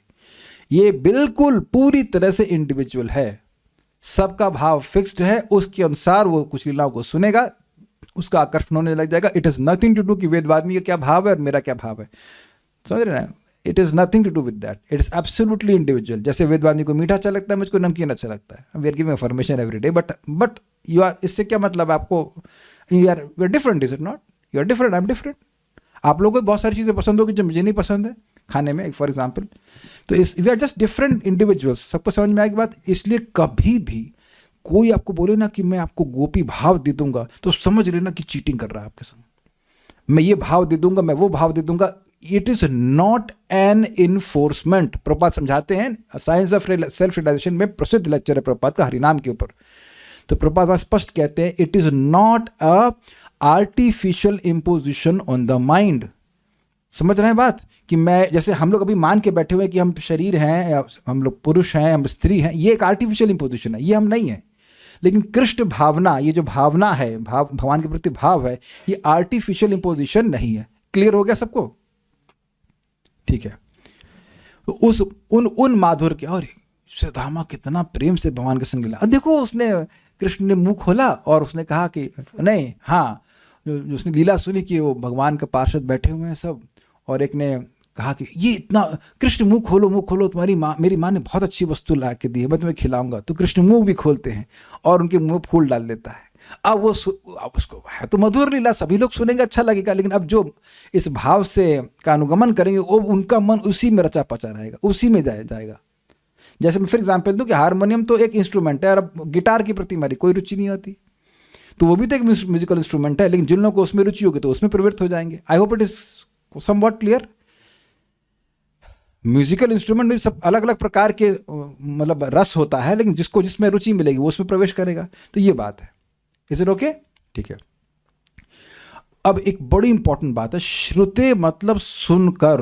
रागानुगा भक्ति में सुनना सबसे इंपॉर्टेंट है, क्योंकि प्राइमरली सुनने के द्वारा इस प्रकार का लोभ जागृत होता है। इसी बात को रूप गोस्वामी जी कहे थे कि जब अविद्या से व्यक्ति ग्रसित रहता है तो सुनने में उसकी उतनी रुचि नहीं होती है, लेकिन बार बार सुनता रहता तो टेस्ट जागृत होगा, natural taste. Natural taste means you will have taste for those past times naturally, not artificially. You are not imagining, taste is not imagined. और नहीं तो आप माता जी लोग ऐसा करिएगा कि आज ना दाल में नमक मत डालना, और पति को बोलना इमेजिन करो, भावना करो कि इसमें नमक है, उसके बाद क्या मिलेगा आप जानते ही हैं। Is it not? और देना भी मत नमक, भावना करो। और उसी तरह प्रभु जी लोग भी कह सकते हैं कि अगली बार जब साड़ी देने का मौका आए तो भावना करो कि जो तुम पुरानी पहनी हो यही सब नई है। या बच्चे के नंबर कम आए तो आप कहना भावना करो कि मेरा बच्चा फर्स्ट आ जाता है। ये सब नौटंकी नहीं है। Okay, natural taste means mind will naturally flow towards that relationship with the Lord. अच्छा, सुनकर यत धी, उसके लिए जो बुद्धि, यत मतलब जो, उसके लिए जो बुद्धि, न शास्त्रम च न युक्ति, न तो शास्त्र और न तर्क की अपेक्षा करती है। बुद्धि में लोभ जागृत हो गया, अब बुद्धि अपेक्षा नहीं कर रही कि शास्त्र क्या कह रहा है, इसकी क्या महानता है। भाई भगवान को मित्र मानने से क्या क्या फायदे होते हैं जरा बताइए, समझे बात। यहां देखो, हम जब जपा टॉक देते हैं तो हम माधुर्य की बात नहीं करते, हम ऐश्वर्य की बात करते। देखो, एक नाम अनंत जन के पाप नष्ट करता है, देखो तुरंत हरे कृष्णा तुरंत आता है ना, पंपिंग हो जाती है बुद्धि की। तो ये देख लीजिए कि ये बुद्धि अभी वैदिक साधना के लिए है। क्लियर हुआ? लेकिन अगर कोई कहे कि इसका भाई ये महानता है, वो सब कुछ नहीं, बस स्वीटनेस, ड्रिवन बाय स्वीटनेस। मैं फिर एग्जांपल दूंगा कि रस मलाई के कितना प्रोटीन विटामिन होता है कोई नहीं देखता, वो केवल उसकी मधुरता से ड्रिवन होता है। अब तो समझ में आ रहा है ना। हाँ, एक चीज है, वेदवादिनी अभी जब जो उस दिन आप था आपका वो रत्नेश प्रभु का, हाँ रत्नेश प्रभु का हैप्पी बर्थडे था, तो हम उसी दिन उस समय ही मंदिर में खड़े थे, बोले कि जितना चाहे उतनी मिठाई खाइए। तो वेदवादिनी तो प्रभु जी रसमलाई, प्रभु जी ये वाली भी, प्रभु जी वो लाल वाली भी, उसके प्रभु जी ये लड्डू भी। तो अब आप ये देखिए कि सभी मीठे हैं कि नहीं। मैं मजाक नहीं बना रहा, बड़ी बड़ी गंभीर बात बोलो, मैं मजाक करके बोल रहा हूँ, बात गंभीर है। वो सभी मीठे हैं कि नहीं? वेदवादी माइक लीजिए। हम उनको कभी नहीं रोकते, हमने कहा जितना चाहो उतना खाओ। तो अब ये बताइए कि रसमलाई और रसगुल्ला और चमचम और कौन कौन से नाम थे वहाँ पे, लड्डू और बहुत सारे थे। तो अब उस सब में अलग अलग टेस्ट है कि नहीं, लेकिन सभी मधुर है कि नहीं जी। बस मैं ये समझाना चाह रहा था। और उससे लोभ हो रहा था कि नहीं? हाँ, वो अलग बात है कि एक रिश्त नहीं थी वेदांती वो हर प्रकार का रस लेना चाह रही थी, लेकिन यहाँ पर भक्त को एक विशेष प्रकार का, अरे नहीं हमको ये वाला ही अच्छा है, बस ये बात है, ये दिल मांगे ये वाला ओनली मोर। ठीक है कि कौन समझ आएगा? देखिए कोई रागानुगा का भक्त है, ये भक्त ये नहीं कहेगा अरे क्या यार तुम सख्य भाव में पड़े हुए हो, गोपी भाव में आओ, ये कभी कोई नहीं कह सकता। दैट्स एब्सोल्युटली अगेंस्ट शास्त्र। और देखिए रागानुगा भक्ति भी शास्त्र के अनुसार है, शास्त्र के बाहर नहीं है। आप शास्त्र ही पढ़ रहे हो ना, एकदम शास्त्र छोड़ करके नहीं है। लेकिन अब शास्त्र की युक्ति की वजह से महिमा क्या होगी, अब तुम जन्म मृत्यु के चक्र से पार हो जाओ, ये सब कुछ नहीं। ठीक है, अत्र तो इसे यहां अर्थात इस बुद्धि में तत् लोभ उत्पत्ति लक्षणम, उस लोभ की उत्पत्ति का लक्षण जानना चाहिए। तो अगर ऐसा नहीं हो रहा है तो ठीक है, नहीं हो रहा है, अपनी भक्ति कीजिए, जब कीजिए, जब होने लग जाएगा तो होने लग जाएगा। दुर्गम संगमनी श्रीमद् भागवत आदि, भागवत आदि मतलब श्रीमद् भागवत और उसके अनुगत में जो जो शास्त्र हैं, रूप से ये भक्ति साम्य सिंधु कहाँ से भागवतम का अनुगमन कर रहा है कि नहीं? आपने कितनी बार देखा कि भागवतम के कई श्लोकों को कोट किया गया है कि नहीं? तो भागवतम के अनुगमन में जो भी शास्त्र हैं, माधुर्य कादम्बनी, यस वेरी गुड, और भी बहुत सारे शास्त्र हैं, उज्ज्वल लीलमणि है, चैतन्य चरितामृत है, सभी श्रीमद् भागवत आदि शास्त्रों से नित्य सिद्ध ब्रजवासियों के श्री कृष्ण विषयक भाव रूप गुण लीला आदि के माधुर्य को सुन करके कितना मधुर है, उन माधुर्य का यत किंचित अनुभव होने से, means you will also experience some sweetness, not full sweetness. भाई फुल स्वीटनेस तो रागात्मिक भक्तों को होगी, अब किसी वजह से आपको उसकी स्वीटनेस महसूस होने लगे। देखिए ऐसा नहीं है कि ऐसा नहीं होता।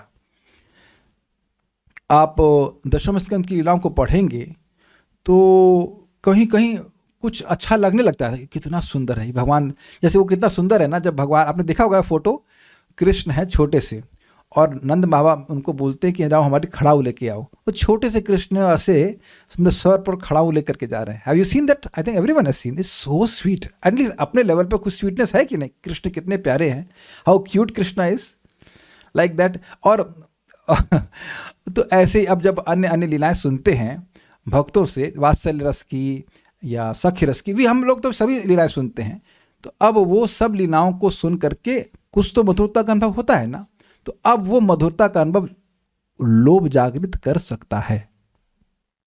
इसे कहने उन माधुर्य का यद किंचित अनुभव होने से शास्त्रीय विधि वाक्य की अपेक्षा नहीं रहती। मतलब शास्त्र कह रहा है कि इसको सुनने से ये लाभ होता है, तो ये सब कुछ नहीं, लाभ आपके चक्कर में नहीं, मधुरता उसको प्रेरित कर रही है।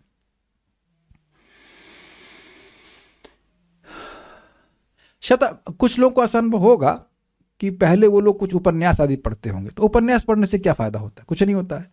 लेकिन मंडेन सेंस में कुछ अच्छा लगता है, कुछ मधुरता लगती है, तो उसको व्यक्ति बार बार पढ़ता है। मैं केवल एक मंडेन एग्जाम्पल दे रहा हूँ कि ये समझाने के लिए कि वहाँ पर आप कोई फायदे के लिए नहीं पढ़ रहे हैं, बस पढ़ने में मजा आ रहा है। कॉमिक्स तो पढ़े होंगे बचपन में आप लोग, तो कॉमिक्स पढ़ने की क्या महिमा है?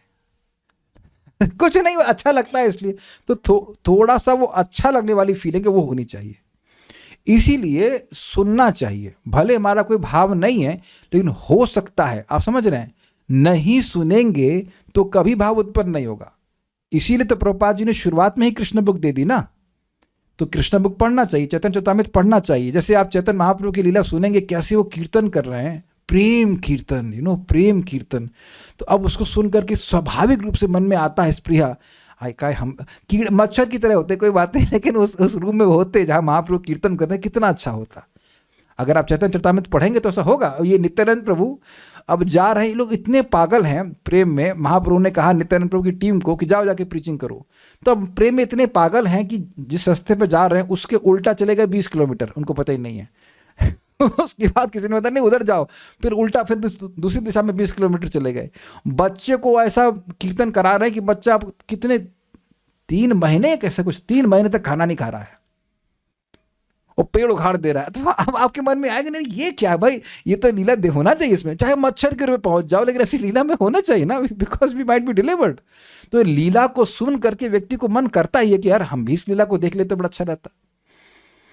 देखते मतलब अनुभव करते, इट इज जस्ट नेचुरल। नहीं मान लीजिए आप वो जगाई मदाई की हो रही सारी लीला और वहीं खड़े होते आप, तब कितना मजा आता है इस बवाल में। हो रहा है कि नहीं, हो रहा है ना बवाल, खून निकल रहा है, ये हो रहा है वो हो रहा है, लेकिन स्टिल उसको बंद करती। तो मैं खाली बोल रहा हूं कि भगवान की लीला को सुन करके व्यक्ति का सहज रूप से सुनने से ही संभावना है कि मधुरता का अनुभव हो और फिर लोभ जागृत हो जाए। फिर वो और अच्छा लोभ होगा तो फिर और वो कहेगा अच्छा और कहाँ से ये साख्य भाव की और कौन सी लीला कैसे मिलती है, कहाँ किस शास्त्र में लिखा है, उसके अनुरूप उन शास्त्रों को पढ़ने लग जाएगा। लेकिन वो सारे भागवत के अनुसरण में होने चाहिए, बाहर नहीं होने चाहिए। ठीक है, ये लीला सब दास रस में है महाप्रभु की जो आपने बताई अभी। नॉट एग्जैक्टली, मैं एग्जाम्पल दे रहा हूँ, चाहे दास की हो चाहे सख्य की हो, उससे कोई फर्क नहीं पड़ता, लेकिन आप लीला सुनिए। अभी तो देखिए हमारा कोई भाव ऐसा नहीं प्रकट हो रहा है, तो इसलिए आपको सारी लीला सुननी चाहिए, लेकिन भक्ति करते करते एक पॉइंट पे आ जाएगा। इसीलिए कह रहे हैं ना सुनकर, it may not be immediately but it is not necessary that it won't be immediately. मैं रिपीट कर रहा हूं, जरूरी नहीं है कि तुरंत भाव लोभ आ जाए, लेकिन आप यह भी नहीं कह सकते कि तुरंत नहीं आ सकता। कोई कंडीशन नहीं है इसमें। देखिए यही मैंने पूछा था परम पूज्य वृंदावन चंद्र महाराज से कि महाराज कुछ लोग कहते हैं कि निष्ठा के स्तर के बाद में ये रागानुगा भक्ति शुरू होती है, तो क्या ये सही है? तो महाराज क्रोधित हो गए। क्यों क्रोधित हो गए? क्योंकि ये भक्ति के स्वरूप को ही गड़बड़ कर रहा है। भक्ति अहेतु की होती है। वैदी भक्ति क्यों मिल गई आप उसका निर्णय नहीं कर सकते। भक्तों की संगत क्यों प्राप्त हो गई कोई निर्णय नहीं कर सकते। भगवान की कृपा हो गई, वो मिल भक्तों की संगत हो गई और आपको श्रद्धा हो गई इसमें। ऐसे ही क्योंकि भक्ति अहेतु की है, तो जैसे वैदिक साधना भक्ति अहेतु की है, उसी तरह रागनों का भी अहेतु की है। तो अब कोई व्यक्ति भक्ति कर रहा है, भगवान के बारे में सुन रहा है, अब उसको लोभ जागृत हो गया, तो आप उसको you can't limit it, you can't put a हेतु कि उसका हृदय शुद्ध हो जाएगा तब लोभ उत्पन्न होगा, ऐसा नहीं लिखा यहां पर। समझ में आया सबको? इसलिए आप ये कहो कि व्यक्ति निष्ठा के स्तर पहुंचेगा तभी वह रागानुगा का भक्ति करेगा, ये गलत है। कोई भी भक्त, जैसे मान लीजिए मैं आप लोगों से थोड़ा सा पढ़ाई में आगे बढ़ा हूं, लेकिन मैं ये नहीं कह सकता कि जो भक्त आज नया आया है वो रागानुगा पे नहीं जा सकता। That will be absolutely wrong. लेकिन इमेजिनेशन का कोई स्कोप नहीं है, आपको इमेजिन करने की जरूरत नहीं है। लेकिन हाँ, ये कभी भी किसी के संग भी जागृत हो सकता है। पॉइंट इसीलिए बोल रहे जब ऐसा बुद्धि हो जाए, लोभ से युक्त हो जाए, तो उसको लक्षण मानना चाहिए। कहाँ गए? तो शास्त्रीय विधि की वाक्य अपेक्षा नहीं रहती है, युक्ति की भी अपेक्षा नहीं रहती है, किंतु उन भावों की प्राप्ति के लिए प्रवृत्ति होती है तो यह लोभोत्पत्ति का लक्षण है कि यह साख्य भाव कितना अच्छा है, काश मुझे यह प्राप्त हो जाए, इस प्रकार से। फाइन। एग्जाम्पल आपको देते हैं। आज हमारे करुणा मित्रों ने वाले फीस्ट बना दिया बढ़िया वाला, हमारे वाला गिरिराज जी को अर्पण किया और फीस्ट इतनी बढ़िया चटनी बनाए कोकोनट की, तो तुरंत हम लोग उसको जैसे उसको खाए, उसको टेस्ट किए, प्रभु जी कैसे बनती है। तो अब वहाँ ये तो नहीं पूछे प्रभु जी इसमें इसके विटामिन क्या है, प्रोटीन क्या है, ऐसा कुछ नहीं ना। कोकोनट खाना वो श्री फल होता है, उससे ये कुछ नहीं पूछे, केवल टेस्ट किए और प्रभु जी कैसी बनती है। Is it okay? यही तो आप लोग करते हो ना, कभी कोई अच्छी चीज़ खाइए तो फिर लोभ हो जाता है, इसको कैसे बना सकते हैं भाई, हमेशा तो नहीं बनाएंगे, तो हम लोग बना लेते हैं, जब चाहे बना ले अपने आप। ये हुआ, ये लोभ का लक्षण हुआ कि नहीं? Is it okay?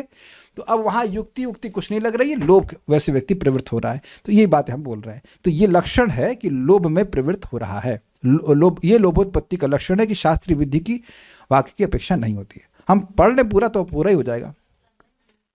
लोभ उत्पत्ति का लक्षण ये है कि जो बुद्धि है वह भगवान की लीलाओं को श्रवण करके उन भावों को प्राप्त करने के लिए प्रवृत्त हो जाए, लेकिन उसमें शास्त्र की युक्ति या शास्त्र वाक्य की युक्ति या वाक्य की अपेक्षा नहीं होती है कि शास्त्र उसकी महिमा बता रहा है इत्यादि, ऐसा कुछ भी नहीं। लोभ में तर्क कहाँ लगेगा? अब एग्जाम्पल दिया ना, चटनी में क्या तर्क लगा रहे हैं आप? पीस दिया ना सारा तर्क उसमें आपने।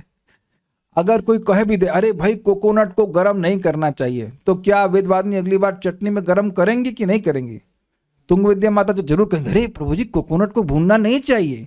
तो अब शास्त्र बोल रहा है तो आप मानेंगी, हम तो नहीं मानेंगे। हम कहेंगे भूनो, भून करके बताओ, इज इट नॉट? तो आप समझ रहे हैं, टेस्ट प्रवृत्त करा रहा है। इसको पूरा समझ लीजिए कि एक जो पॉइंट है पूरा पढ़ लेते हैं। अर्थ रत्नाल्प दीपिका, आदि शब्द के ग्रहण से, आदि मतलब यहाँ जो श्रीमद् भागवत आदि शब्द है, आदि शब्द के ग्रहण से श्री कृष्ण के रूप गुण आदि के माधुर्य जो सर्वेंद्र का प्रीतिकर होता है, इसको श्री भागवत आदि से एवं श्रीमद् भागवत के अर्थ में लीला आदि ग्रंथ जो कि रसिक भक्तों के द्वारा रचित हैं, उनको सुनकर यत्किंचित अनुभव होने के बाद यदि शास्त्रादि विधिवाक्य व अनुकूल युक्ति तर्क की अपेक्षा नहीं रहती है, अर्थात शास्त्र युक्ति की अपेक्षा न रखकर उस माधुर्य को प्राप्त करने की जो अभिलाषा होती है, वही लोभोत्पत्ति का लक्षण है। यहाँ पे क्या बोल रहे हैं? आदि शब्द कहाँ पे आया था? नहीं, मिस्टेक हुआ मुझसे। आदि यहाँ पे आया है। तत्त भाव आदि, यहाँ उसकी आदि की बात कर रहे हैं। आदि का मतलब श्री, कहाँ गया? आदि शब्द के ग्रहण से श्री कृष्ण के रूप गुण आदि के माधुर्य, ये बात बोल रहे हैं, जो सर्वेंद्र का प्रीतिकर होता है, सभी इंद्रियों को अच्छा लगने वाला था, उसको श्रीमद् भागवत आदि से। गलती हो गई थी, आदि का फिर समझ लीजिए। आदि मतलब यहां बोल रहे हैं भगवान तत्त भाव आदि माधुर्य, मतलब जिस प्रकार से गोपियां भगवान के रूप गुण रस आदि का आस्वादन कर रही हैं, वो अलग तरह से कर रही हैं कि नहीं कर रही हैं? गोपगण अलग प्रकार से कर रहे हैं, वही व्यक्ति अलग अलग भाव के अनुसार अलग अलग रूप का आस्वादन करेंगे कि नहीं करेंगे? गोपियों को भगवान के बाहु बहुत अच्छी लगते हैं, सुना था ना आपने, लेकिन अब ग्वाल बालों को अलग प्रकार से अच्छा लगेगा। क्या आप मैं समझा पा रहा हूँ? Everyone will be differently attracted, और भगवान सबको एक प्रकार से बात भी नहीं करेंगे। भगवान गोपियों से जैसे बात कर रहे हैं तो उनके कानों को अच्छा लग रहा है, तो वैसे ही बात करेंगे कि अपने सखाओं से नहीं। आप जानते हैं कि आप जानते हैं मतलब जो लोग जानते हैं, मान लीजिए किसी गर्लफ्रेंड है, तो अब उसकी गर्लफ्रेंड से जैसे बात करेगा वैसे अपने मित्र से बात करेगा नहीं, तो दोनों के बात करने की शैली अलग होगी ना। तो कह रहे हैं कि तत्त भाव आदि माधुर्य, आदि का मतलब है कि भाई उनका तो भाव है, और उस भाव के अनुसार भगवान के जो रूप रस गुण आदि हैं वो भी अलग अलग प्रकार से अनुभव करते हैं। तो उसकी मधुरता का श्रुति अर्थात सुनकर अगर बुद्धि शास्त्र आदि की अपेक्षा नहीं करती है तो वो लोभोत्पत्ति का लक्षण है। कहाँ तक है थे? यहां पर श्रुत शब्द के प्रयोग से श्रवण की प्रचुरता का कथन हुआ है, अर्थात ये नहीं कि एक बार में हो जाएगा, कई बार सुनता जाएगा तो फिर उसके हृदय में ऐसा लोभ जागृत हो सकता है। ऐसा इच्छा होने पर संभोग इच्छामयी कामानुगा भक्ति में श्री मूर्ति के माधुरी के दर्शन को भी लोभोत्पत्ति का लक्षण जानना चाहिए। इसका मतलब है कि सुनने से तो होता ही है, लेकिन कुछ कुछ भक्तों में ऐसा देखा गया है कि भगवान के विग्रह को देख करके भी कामानुगा भक्ति या काम रूपा रागात्मिका भक्ति का अनुगमन करने की इच्छा हो गई है। समझे बात?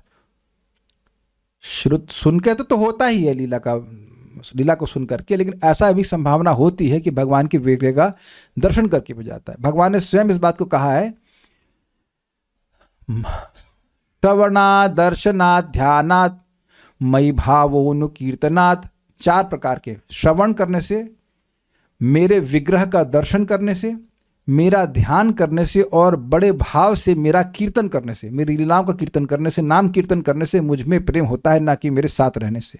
तो ये भी एक पॉइंट है। ये गोपियों को भी बोले थे और ब्राह्मण पत्नी को बोले थे कि मेरे ना तथा सन्निकर्षणा, मेरे केवल साथ रहने से प्रेम नहीं होता। याद हो रहा है आपको? श्रवण करने से तो स्पष्ट है, भगवान के विग्रह का दर्शन करने से, और भगवान का ध्यान करने से, और भगवान का बड़े भाव से कीर्तन करने से।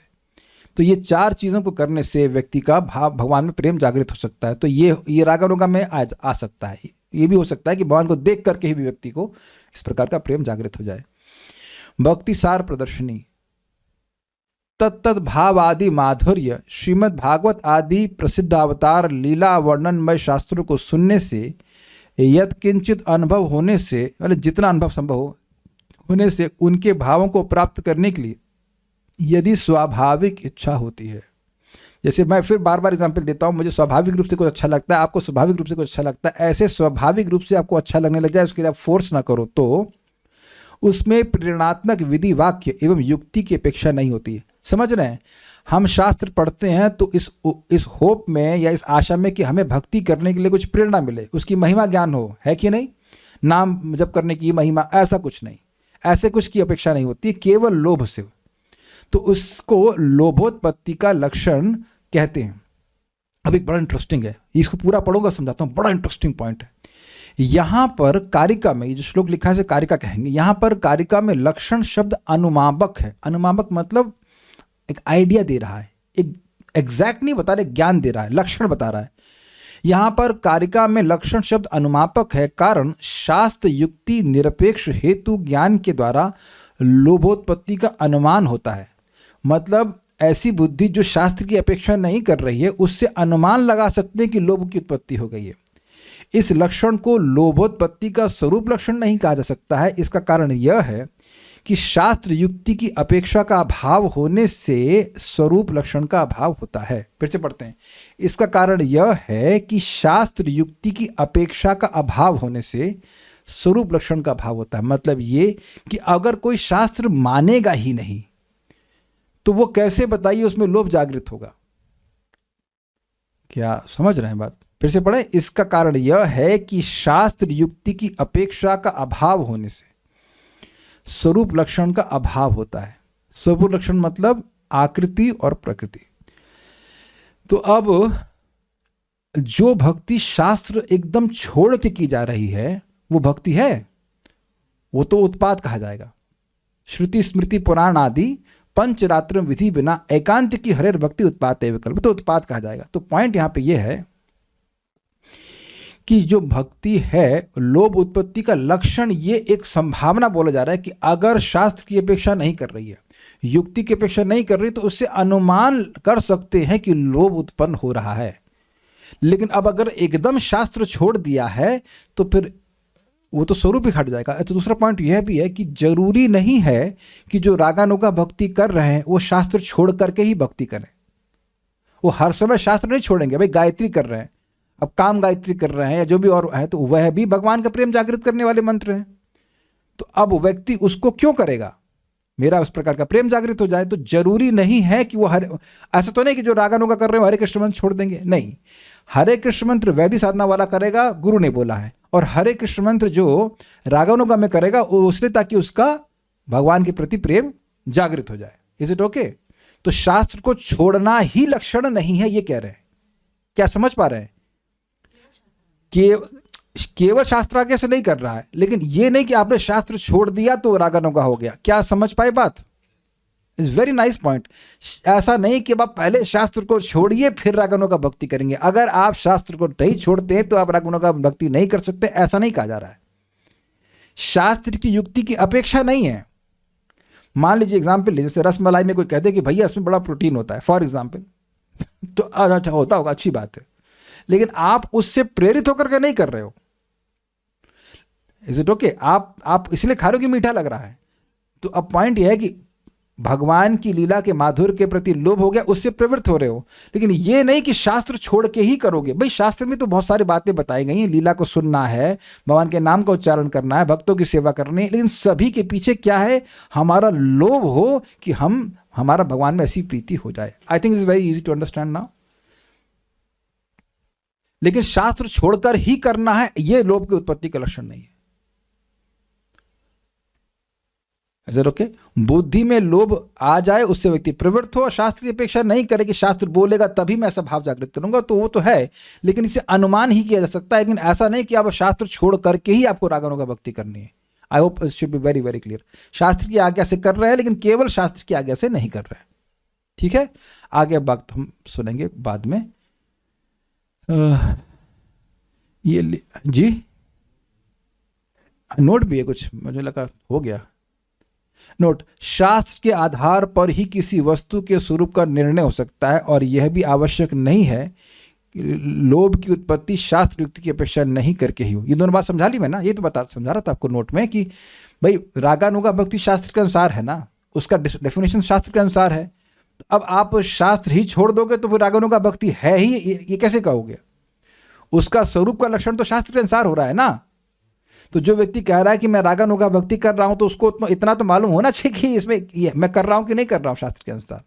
शास्त्र विरुद्ध आचरण नहीं करना है कि जैसे कुछ लोग कहते हैं कि भाई तुमको गोपियों का भाव समझ, ध्यान दीजिएगा, कुछ में गोपियों का प्रेम चाहिए तो अवैध संबंध स्थापित करना पड़ेगा, ये कुछ लोग बोलते हैं। नहीं तो तुम कैसे समझोगे वो परकीय भाव क्या है? तो अब ये शास्त्र छोड़ना हुआ कि नहीं? कहीं शास्त्र में ऐसा लिखा है कि ऐसा करने के द्वारा आपको गोपियों का प्रेम प्राप्त होता है? ना, ऐसा नहीं लिखा हुआ है। ना ही श्रुतियों को प्राप्त हुआ, ना कि दंडकारण्य के ऋषियों को प्राप्त हुआ। किसी को, जिसको भी गोपियों का भाव प्राप्त हुआ, ऐसा गलत आचरण करके नहीं हुआ है। Is it okay? तो कोई कहे नहीं नहीं हम तो रागानों का भक्ति कर रहे हैं, हमें शास्त्र की कोई अपेक्षा नहीं है, ना ना, ऐसा नहीं चलेगा।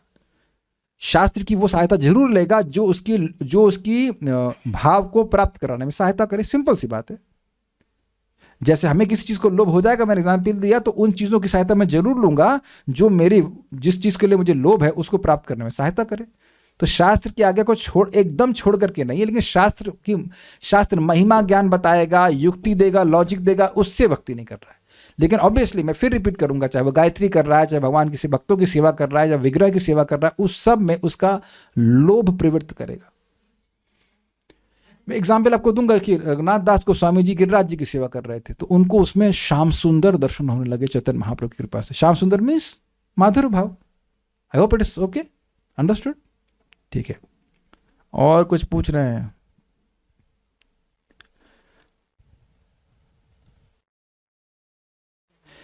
कह रहे हैं वस्त्र हरण लीला में तो कृष्ण गोपियों को पत्नी के रूप में स्वीकार करते हैं, गोपियां व्रत भी कर रही थी पति के रूप में पाने के लिए। ओके, तो मिल गए पति के रूप में। एक बात आप लोग को पता है, वो पीली पोखर वाली लीला किसी को पता है? वहां पे व्यवस्था हो रही थी राधा रानी की शादी की कृष्ण से, आपको पता है ये पास्ट टाइम। लेकिन योग माया ने वो सिस्टम चेंज कर दिया, भाई कहीं शादी करा देंगे तो फिर परकीय रस का आस्वादन हो ही नहीं पाएगा, इसलिए वो रोक दिया गया। वो कुछ आगे व्यवस्था हुई, उसको रोक दिया गया। तो ये गोपियां भगवान की विवाहिता पत्नी है क्या?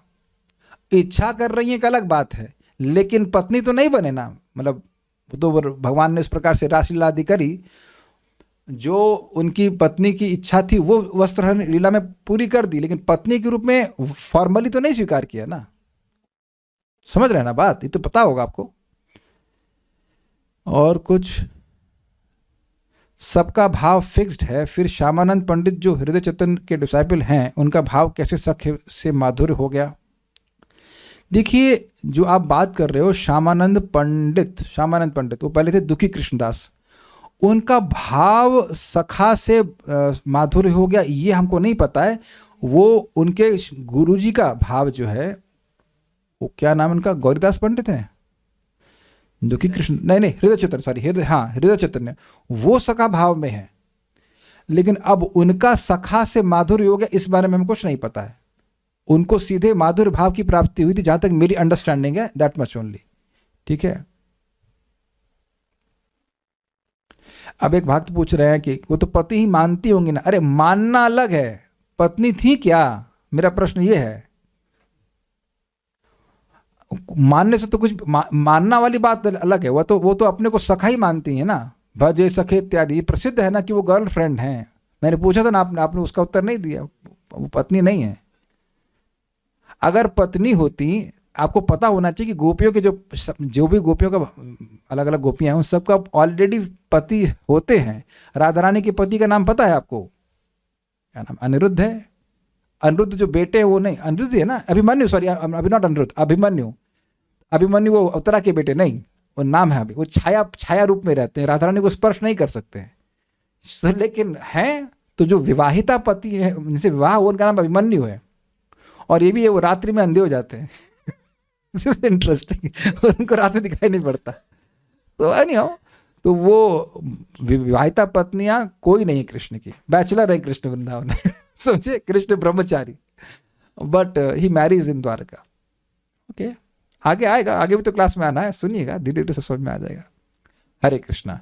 श्रील प्रभुपाद की जय। निताय गौर प्रेमानंदे।